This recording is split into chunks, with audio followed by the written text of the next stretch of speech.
Welcome to the LowCarbUSA podcast, where we seek to inspire you to help us build this community. I'm Doug Reynolds. And this is Pam Devine.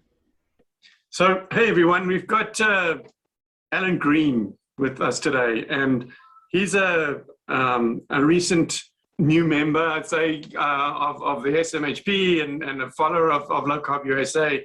And he reached out to me to tell me his story. And the first thing I thought was, well, we got to get him onto the podcast. And one of the things that when he was telling me about his story was the whole history of how he got to where he was.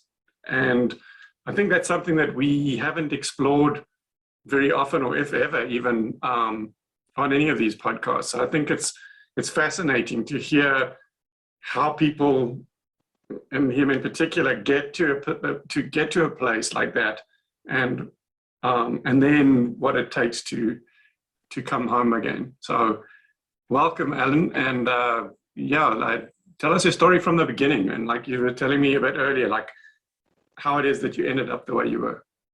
Sure, Doug. Let me say I'm really honored to be here, and I found you and I really connected, and I sent that email to you with my story because when I heard, I think it was the second episode of your podcast, the struggles that you went through and you waking up and seeing your family and what they were going through, it really resonated with me. I've always been a very strong-headed, determined person. I don't like being told what to do, how to do, what to eat, what not to eat. And all of a sudden, you wake up one day and you're over 400 pounds. You can't do what you want to do. You can't do the things you want to do with your kids. And instead of fat, dumb, and happy, you're just fat, dumb, and sick and miserable. And as I've reflected over the last 5 years, it has really went to a lot of complicated issues. I think a lot of people feel guilty at times of, why am I fat? Why can't I eat? Sometimes they'll make up excuses of it's my thyroid, it's my genes. I think it's way more complicated than that. And I think there's a lot of things that come into play, all the way back to my grandparents went through the Great Depression. They lived in a time of scarcity. They wanted to give their kids and their grandkids something better. So love was something sweet. Love was something that tasted good. It was fried and covered in gravy. It was coated in chocolate. Also at the same time, they taught my parents, and my parents taught me not to waste things. My grandparents didn't have Tupperware. They didn't have Ziplocs. They reused bread bags. They reused butter dishes. And as I was trying to lose weight and we would go to the restaurants, I was always the one that when anybody had anything left over, I would eat it because it couldn't be wasted. You had to finish it.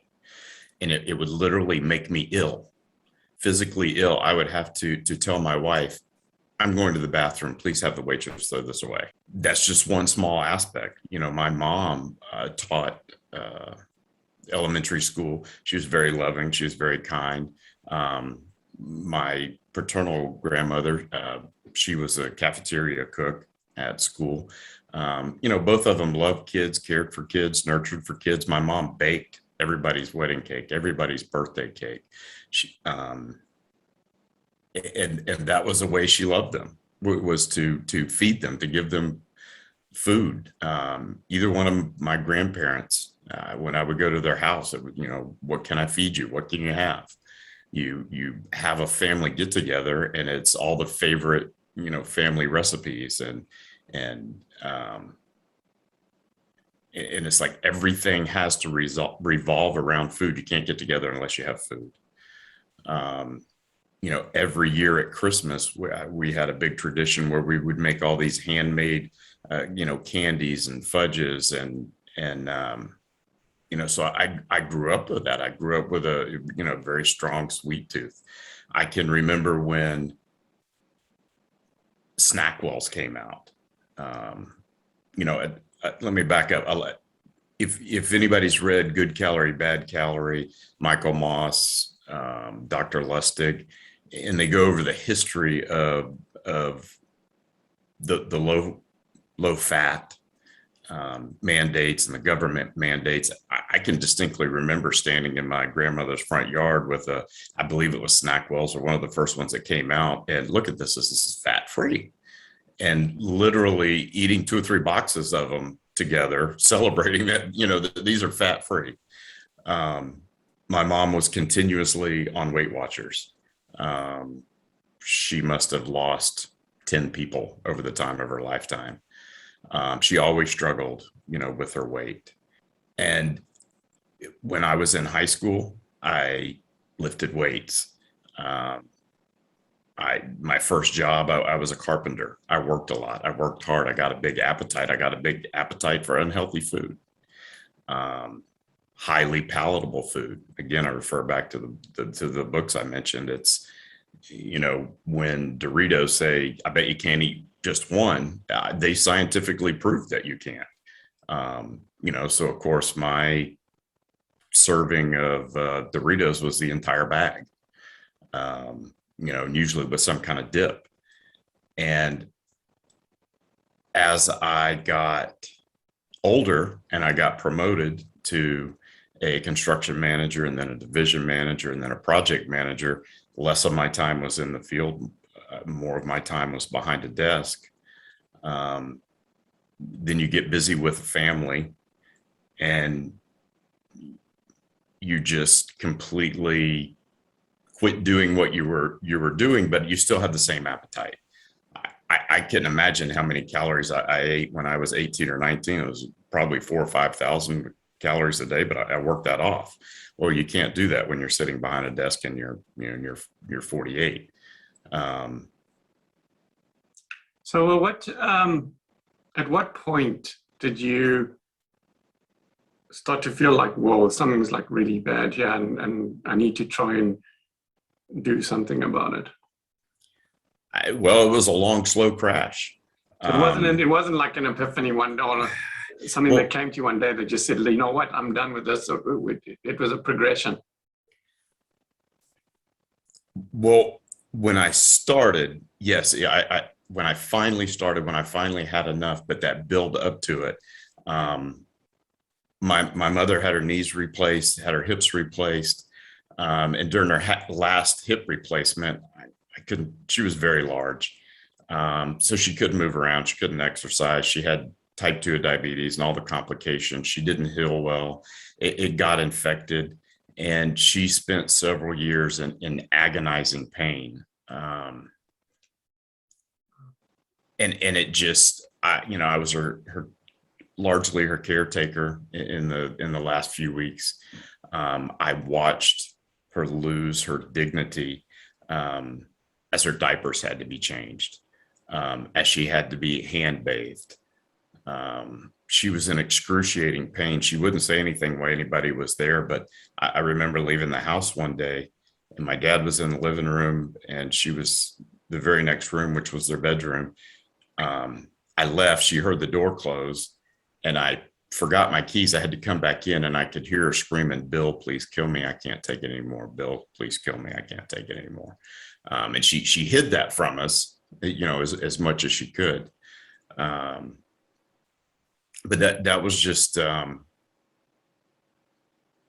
was kind of like the beginning of it all. And, it's about 2016. Is when I finally started. She had her hip replaced a few years before that. But there were just a lot of little things. I was doing insurance adjusting. I live in Sebastian. I had about a 3-hour drive down to Miami. I had to meet he was actually a cardiologist that owned a condo in Miami. And I was meeting him at 7:00 and I'm, well over 400 pounds. I'm doing this inspection and he's like, "You had to get up at 3:00, right? To get here." And I was like, "Yes, sir." And he goes, "So you work hard for your family and provide for your family?" And I'm like, "Yeah, I love my family and I'm the sole, I'm the breadwinner." He's like, "Then why do you hate them so much?" And it was literally a slap in the face that the stranger was telling me this. And he's like, son, I'm a cardiologist. If you don't lose weight, you're going to die. And then who's going to provide for your family? So that set eating at me. That was early on in 2016. It was a few months after that.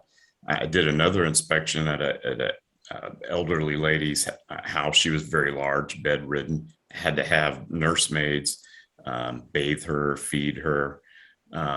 She pulled me aside and said, son, you don't want to be like me. You have to lose weight. And I guess some people might be offended. I just thought, what kind of love can that be for somebody else to be able to tell them that?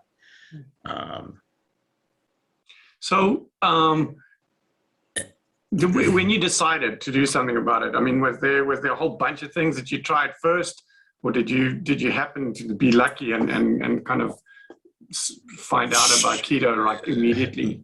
No. So just to finish up, right after that, I tried playing basketball with my son. He was 90 pounds. I was literally afraid I was going to trip on him and kill him. We had season passes to Universal. I couldn't ride any of the rides. That, as two people tried to shove the bars down on me, I guess is really when I had, okay, this is enough. Because, and having to get off of a ride, an embarrassment that you can't fit on this thing. And shortly before that, my brother had mentioned, hey, look at this, MyFitnessPal. You can count your calories. And in the meantime, I had been looking at, what diet is best. And you look at the internet, there's so much noise out there as, you got to be a vegan, you got to, low fat, high carb, Mediterranean. There was just so much stuff. It's like, you didn't know what was best. So I'm like, well, you know what? If a car runs out of gas, it stops. So I just started counting my calories. I followed the app. I think it started me at 1,800 calories a day. And again, like I said, I was stubborn and hard-headed. So I figured if I counted my calories, if I wanted 1,800 calories of ribs, fried chicken, or Snickers bar, then it was just 1,800 calories. And, I got down to, probably about 360 in a few months. Started walking. We would go to a trail we have around here that I could barely walk a mile and back, and I would be out of breath. And it wasn't doing it. I went to 1,500 calories. I lost a few more. I lost a few more pounds. I finally got down to 800 calories, right around 325. I was literally down to 800 calories and couldn't lose any more weight. It didn't matter what I ate. I stumbled on a few books. Ken Berry, Lies My Doctor Told Me, Jason Fung, The Obesity Code, Dr. Lustig. I read several of their books, and the energy balance of energy in, energy out, it didn't work. I was seeing that did not work. My body was going into starvation mode. I'd fall asleep in the middle of the day. I would get freezing cold because my metabolism had dropped. And then, when I started reading about the insulin model and Mark Sissons and different ones and keto, I switched to low carb. And I also, another thing I made a decision of after reading those is it's not about weight loss. It is about, I want to be a healthy person. What choice would a healthy person make? And I would say that mindset switch was probably the most important. So I just literally started just trying to keep my carbs below 100, which is hard on the standard American diet. As I studied more and tried to eat more whole foods, it became easier. And when I got down to about 50 carbs, my first goal when I was over 400 was to get to 300. I didn't even think I could do that. When I got to 325, I'm like, you know what? I think maybe I can go to 275. When I got to 275, I'm like, man, if I can do this. I had started intermittent fasting. I wasn't really in ketosis. I was definitely doing low carb, but it was hard to stay below 50. I'm like, why can't I get down, to my high school weight. Why can't I get down to, to 210? Now today, this morning, I think I weighed in at 207. I'm now actually going to try to reach, I haven't had a DEXA scan, but going to try to reach, like 20% body fat or 180 pounds. You got all these charts. What should you weigh? And I know it's just a number, but it's a goal. I took 2016. I took about 2 years to get to the 225. I bounced around the 225 for a year or two. Now the last year I keep bouncing between 205 and 225, more of a maintenance mode. And, just recently I've decided I want to get down to that 180, 190, whatever that number is, 20% body weight, body fat percentage, and then go into maintenance mode. And, well, dude, let me just tell you one thing. You look fantastic. You've sent me, before we did this interview, you sent me a bunch of pictures, like a lot of before pictures. Yeah, and you're welcome to put those up if you. Yeah, I will. Especially for those like that are actually listening to this on audio only. They can at least see the art. The artwork will have the before pictures in as well. But seriously, I mean, even though you sent me those pictures, when you came on, when you first joined this recording, I was even more amazed that you look even better than I had seen in those pictures. So it's just so fantastic. And you know what pleases me more than anything was your comment about the fact that you became more focused on your metabolic health and not the weight. And that's so important. That's what we try to teach people, is that if you focus on that, the weight will normalize over time. But it's more important to focus on your metabolic health. And if you do that, everything else will come along for the ride.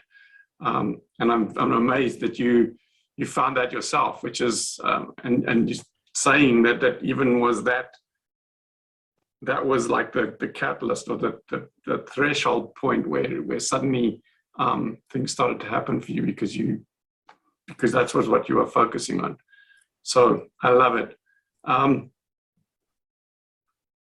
There was something else I wanted to ask you. Oh yes, so have you incorporated? I know, and we talk about it all the time, that exercise is not a way to lose weight. It's a way to augment your health in a lot of other ways, but it's not. That's why it just doesn't work.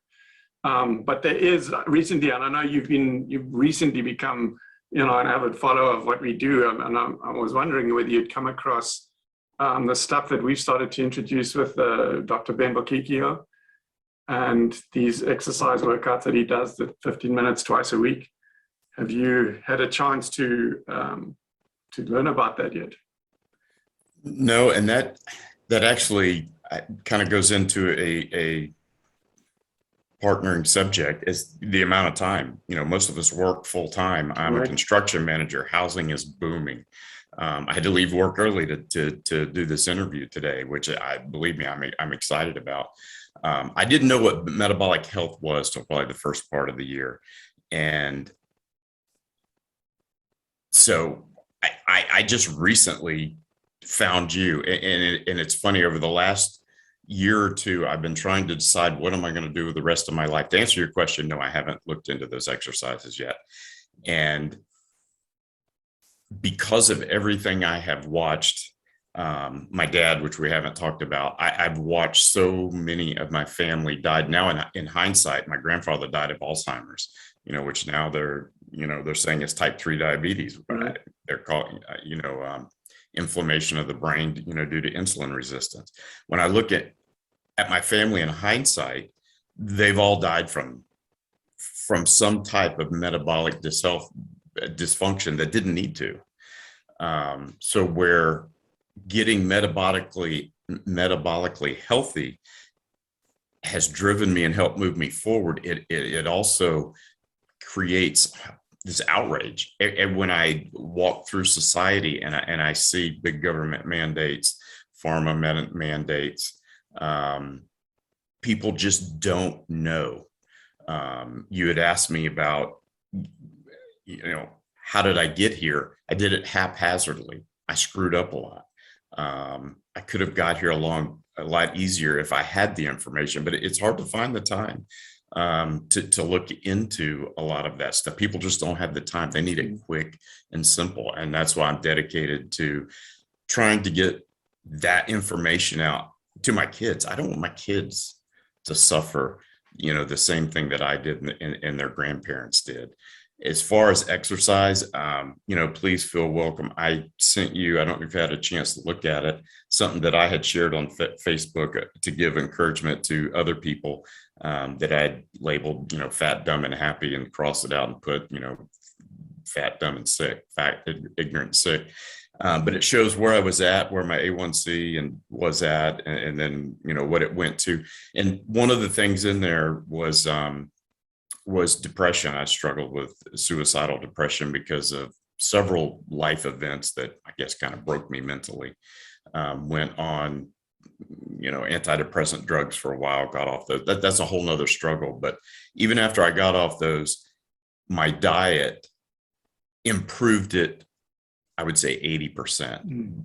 The reason I exercise now is that fixed the rest of it. Right.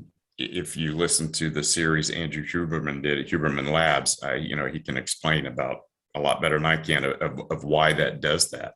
So 5 times a week, I ride my bike for, about 21, 22 miles. It's a Linsky bicycle. So I tell people I have a doctor's appointment with Dr. Linsky today.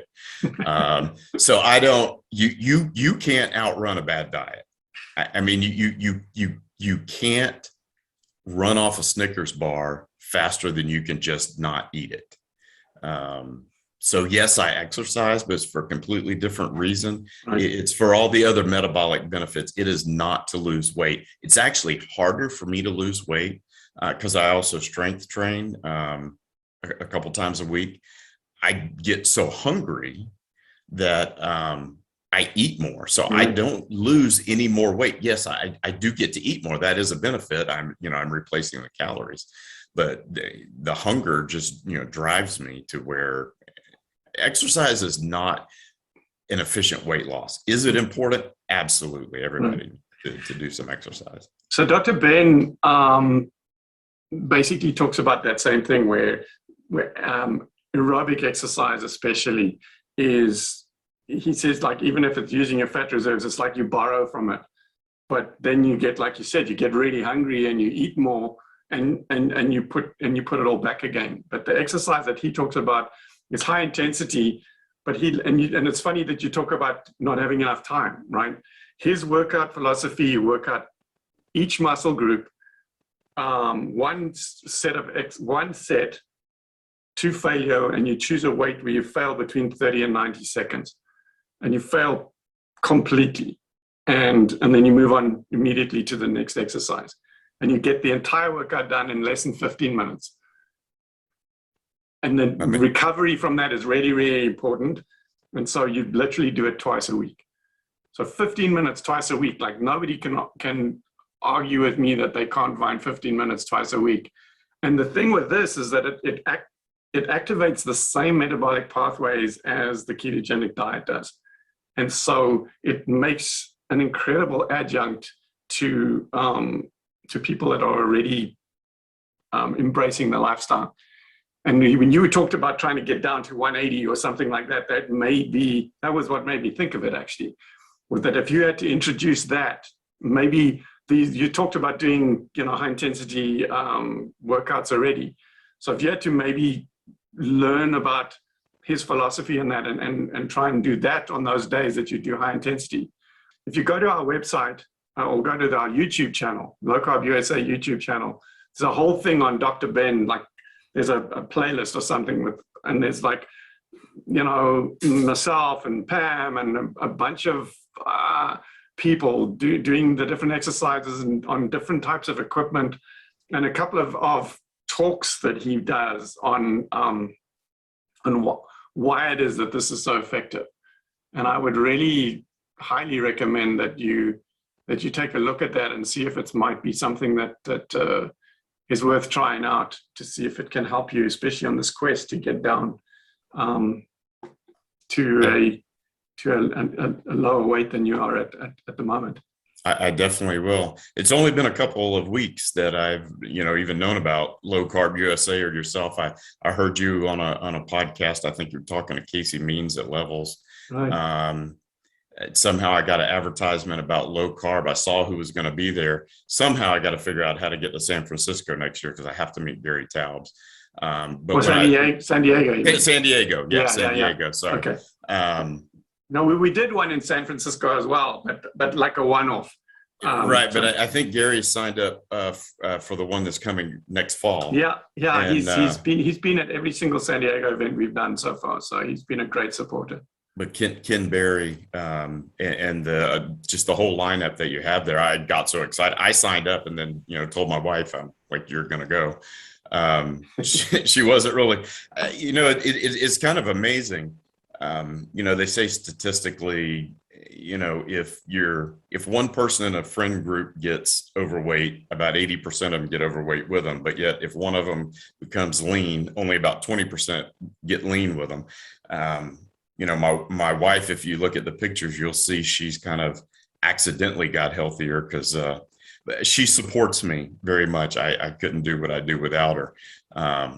But she definitely was not up for giving up everything that I was going to give up, because once I decided that I was going low carb, we went through the house, opened the cupboards, and just threw bags of stuff away. If it had wheat, flour, corn, you name it, it went in the garbage. We eat nothing out of a canned box except for sardines or olives. If it comes packaged and it has more than a couple of ingredients, we don't eat it. But I got so excited. I called the customer service line, and I almost passed out when you answered, to ask if my 14-year-old son was too young to come. Which we said no. Yeah, and he's coming. Yeah, you said as long as he doesn't cry in the background. Yeah, there we go. But my hope. My son's starting med school. He's in his. He just got straight A. So William, I was super proud of you. He's in a DO program, and he probably gets sick of me saying, "Hey, you got to listen to this podcast. You got to listen to LowCarbUSA and Trial Collagen and the low carb doctors." And he's going to pick the field he wants. I'm going to be proud of him no matter what. But he watched what I went through. He watched what my grandfather went through. I would really love for him to get on board and become a functional medicine DO doctor, or DO doctor with a functional medicine attitude. What is the root cause? Because metabolic, you look at most of the diseases today have a metabolic root. And while it's great to be a surgeon and you can save lives at the end of it, if you can fix it at the root, people don't ever have to get there. That's my argument all along. It's like, why do people have to get sick first before we decide we want to fix them? Why not use this as a preventative measure instead? And that's why it's so exciting that your youngster wants to come along. It's like, absolutely bring it, because that's where the people we need to get to. We need to get them to understand, just like people now. People still smoke, but everybody knows smoking's bad, right? And if some people choose to do it anyway, and that's going to be the same with eating. People are going to choose to eat badly, and they'll know it, and they know they're killing themselves, and that's okay. That's their choice. But I want to get to the day where when people just know that eating carbs and eating all that rubbish, processed foods especially, is poisonous, and they shouldn't do it. And then most people won't. Like, most people these days don't smoke. And the ones that choose to, there's nothing we can do to help them, but it's their choice, One of the things you said in your number 2 interview had to do with your family probably is the one that gave you the most resistance. So it's like, Yeah. okay, well, fine. I'm not going to talk to you. I'm going to go talk to other people who are, of the same mindset. Yeah. And it's so frustrating, especially when you hear stories of Ken Berry. Lies my doctor told me, Dr. Ken Berry, Tim Noakes, Professor Tim Noakes in South Africa was on trial for 5 years because they're professing something different, but it's correct, but it just doesn't meet the mainstream. Mm-hmm. And governments and other medical big pharma are fighting against them. I read an article the other day that healthcare is the biggest industry in America. And I won't say there's malicious intent. I have to assume that there's not, although there could be some, but there's too many conflict of interest. Big food being subsidized by wheat and grain and sugar. I live in Florida. Talk to any of the fishermen and all of the dead fish. You go against Florida Big Sugar and they'll put you out of business. They'll put you out of office. So they're making huge contributions to congressmen. Congressmen are giving them subsidies. Pharmacies don't make money telling you to eat better, to eat healthy. To eat properly and get healthy, right?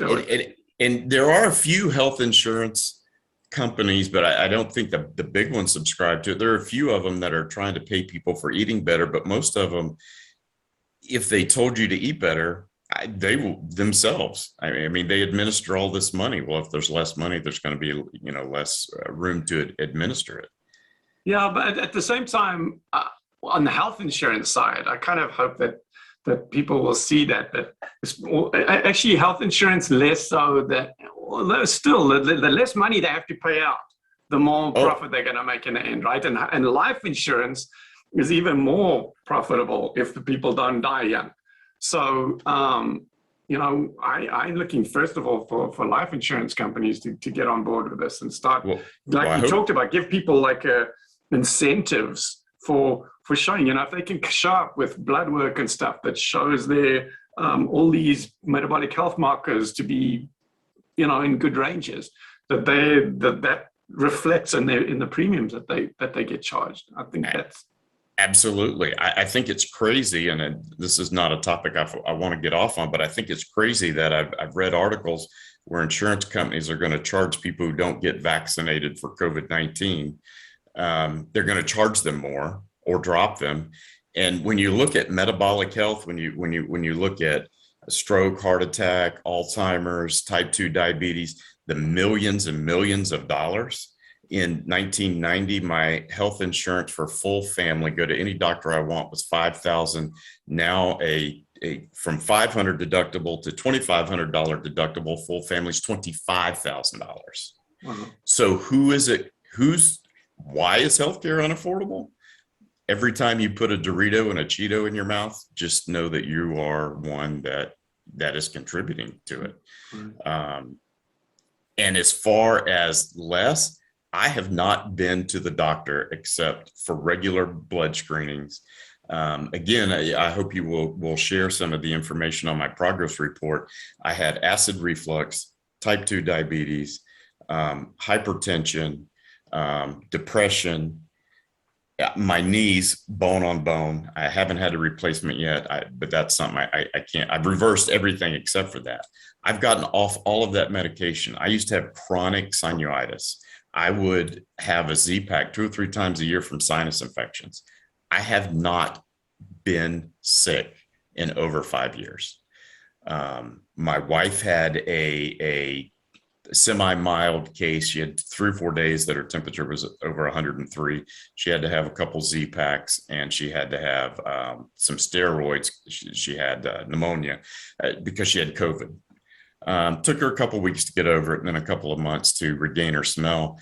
But we never quarantined from each other. I mean, we slept in bed together every single night. I never got COVID, or if I did, I didn't know of it. Now, recently, just a couple of weeks ago, I was super stressed. And cortisol, of course, can raise your blood sugar on its own. And I was super stressed for a couple of weeks. And I think I might have had COVID. I had a 1 degree temperature for a day. I lost my sense of smell for about a half a week, and I just didn't feel like myself. Now, I didn't go get tested, but my wife, we kind of think that's what I had. But I didn't take anything for it. It was, pretty much the sniffles. That's the closest thing to an illness I've had in the last 5 years. 5 years. So is it losing the weight? I do take, high vitamin D, about 10,000 units a day. I take 2 grams of fish oil, mainly because it helps with depression. So the only thing different is what I eat and what I weigh. So I used to be sick like everybody else. And I guess that's why I really want to tell them. I mean, I was the average American on the standard American diet, the SAD diet. Got the flu every couple of years, got, sinusitis a couple times, acid reflux. The only thing I can say of benefit, you were asking me, how did I learn to get over it? So with the trial and error, is once I decided to be a healthy person, I would eat clean for months. And so I had eaten clean for, I don't know, probably 9 months, only good whole food and no bread whatsoever. And we were going to Cirque du Soleil. We were going to stop at Blaze Pizza, where you can make your own pizza. And I got double crust. I counted my calories, 1,500 calories for this pizza, ate the whole thing. It's a personal pizza. And I felt like garbage. I couldn't watch the show. I felt hungover. The next day, it literally was almost like an alcoholic hangover minus the head. I felt like crap. Now, all of the toppings on sauce on top, the pizza sauce, I had everything on top. I still ate the day before and the day after. The only difference was the crust. My acid reflux, I quit taking omeprazole. I hadn't taken it in 2 or 3 years. We went on a cruise. Well, when you go on a cruise, everything's including the dessert bar, right? So you got a dessert bar. 3 days, I'm taking omeprazole again because of the acid reflux. It's the bread and the sugar, and people don't realize they eat so much garbage that they blame it on something else. When I was doing insurance adjusting and I had to go to Miami, the first thing I would do is plot out all the Publix grocery stores because they had really clean bathrooms, because I knew somewhere I was going to have to make an emergency stop to you. Well, I ate the normal stuff, but I was going to have a, like lose your pants kind of situation. I never have that anymore. I haven't had any gastrointestinal problems. My wife used to be bloated, have the same thing. She has none of that anymore. You just don't realize what's making you sick, and you'll blame it on everything that you don't like, and I'll stay away from dairy, or I'll stay away from this, when that's not what it is at all. And until you eat clean for a while and eat that one thing, you can look at it and go, you know what they say in those books is true, because I did that. It made me feel like garbage. That's what it is. It's not, I love super spicy things. Well, I couldn't eat spicy things. I love coffee. I couldn't drink coffee. I drink a pot of coffee every day. I order hot sauce from Pucker Butts, which is the guy that matter of fact, he's putting on one in New York, the world's hottest pepper. He created the Carolina Reaper. I have the hottest stuff he eats. I put it, on everything. The acid reflux was from the garbage food that I was eating. And I've had people tell me, well, you can't just say that you're never going to eat pizza again, or you're never going to eat a donut again. Well, I can tell you that I have no desire to eat pizza with crust or a donut.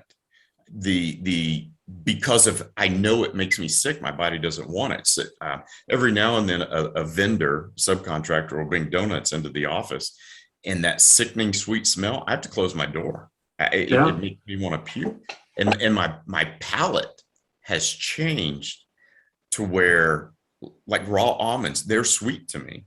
Raw broccoli, I can even, the good carbs, Brussels sprouts and broccoli and stuff, they have a sweetness that I couldn't taste before. It's like when you go to pump gas, to begin with, it's like you have this gas smell, but by the time you're done, your body has kind of shut that off. Well, everything is masked with with so much sweetness. I dare somebody to go through the grocery store and find something. First of all, you have to look up the 60 some names they have for sugar. Find something that doesn't have sugar, wheat, or flour, which, by the way, highly refined grains like wheat and flour are one step away from sugar. By the time you chew them, your saliva mixes with them, you swallow them, they are sugar. It's already glucose, yeah. And so much stuff is health washed. It's fortified. The Cheerios are fortified with vitamins. Well, I can go out in the yard after my dog and get you something that's completely organic, and I can sprinkle some vitamins on it, and I can fortify it. But I'm not going to eat it. My wife in her struggle, God love her, she tries as best as she can, but she'll say, like, are these chips better? They're organic. And I'm like, well, is smoking a cigarette with a filter better than smoking a cigarette? Absolutely. But is organic corn better than regular processed corn? Yes, but it doesn't make it good. And people just don't know this. They don't get this. They don't take, it's like not on their radar to find out. You see people drinking orange juice and you tell them, do you realize that's 3 servings and each serving has the same amount of sugar as Coke? No, they don't know that. No, look, it's fortified with vitamin C.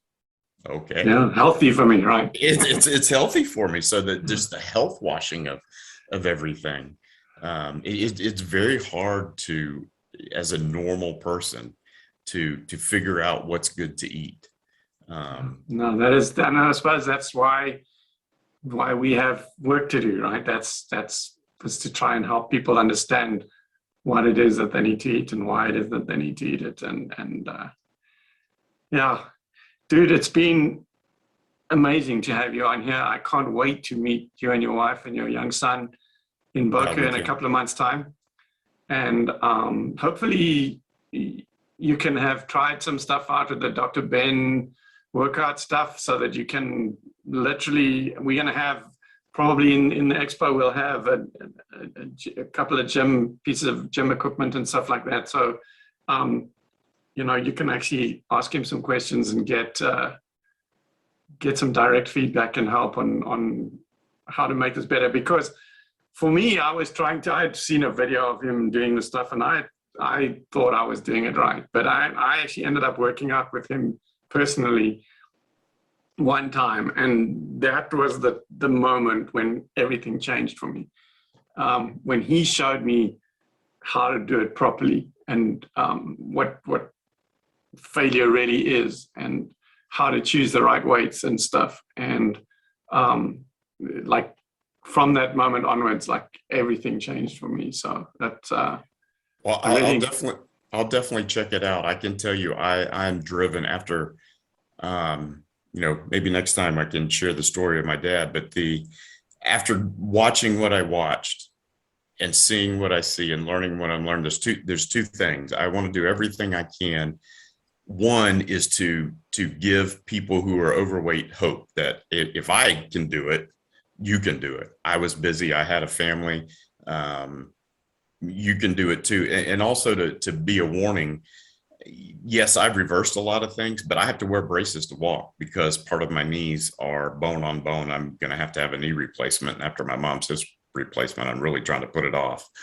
And while most of me that you can see looks good, I have enough skin to wrap another person. So you take all my clothes off, everything's not quite as pretty. So I tuck everything in that I can. It's just to be a warning, to the younger people. You can be fat for a while, but when the bill comes to be paid, you're going to have done damage to yourself that some of it you can't undo. So I'm hoping I extended not necessarily my life span, which I hope I have, but my life quality span. I know you have. That's for sure. And I love what you said a bit earlier about giving people hope, because I don't know if you listened to my closing remarks at this last San Diego event, but I I kind of talked about Admiral McCraven, who's a Navy SEAL, who did a commencement speech at Texas University. And I've kind of taken so much from that talk. And one of the big things that he talks about there, because my theme for all our events from now onwards is basically based on that, is that what starts here changes the world. And in his talk, he talks about one person can change the world by giving people hope.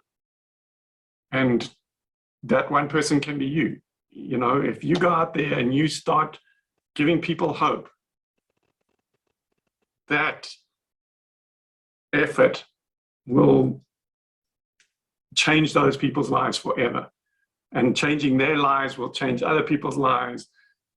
And down the road, you've contributed to changing the world. And that's brilliant. And I can't wait to talk with you about some strategies and stuff once we're sitting at dinner at the event, and see where we can take this. Thank you very much for joining me on this. And as I said, I'll see you in Boca. Doug, I thank you for everything you're doing. I didn't know what I was going to do the rest of my life, but when I heard you were kind of because I thought I need to go back to school and be a doctor so people will listen to me. And then I hear your story, and at least I don't think you're a doctor. Yeah. So it's like, okay, he's a regular guy and he's doing this. Okay, I can do this. I can be an advocate. I can, become a health coach. I can be a podcaster, a video, or a whatever, a fitness, health fitness gadget reviewer, whatever it takes. I can do something. I can be in the industry without having to go back and, do 12 years, 16 years of med school. Well, it honestly seemed hopeless. What can I do to get people to listen to me? Because I so desperately want my family to listen to me, because I didn't know this until, my kids were already out and they watched me transform, but I had already taught them, I had already given them the carb addiction. And, I take that responsibility. If there's one thing that I can do would be to get them to realize when they have a carb addiction, if you're going to eat some bad carbs, like you said, some people are going to smoke, but do it knowingly, because it's still going to be less than just all the time carefree because you don't know. That is a goal of mine, is to save my kids and my grandkids and everybody else's, for that fact. And just so thank you for giving me hope. That's exactly what you did. I appreciate it. So pay it forward. That's how it works, right? Yeah, absolutely. Okay. Thank you so much. Thank you, Doug. Have a great night. You've been listening to an episode of the LowCarbUSA podcast. You can support us on Patreon at patreon.com/LowCarbUSA.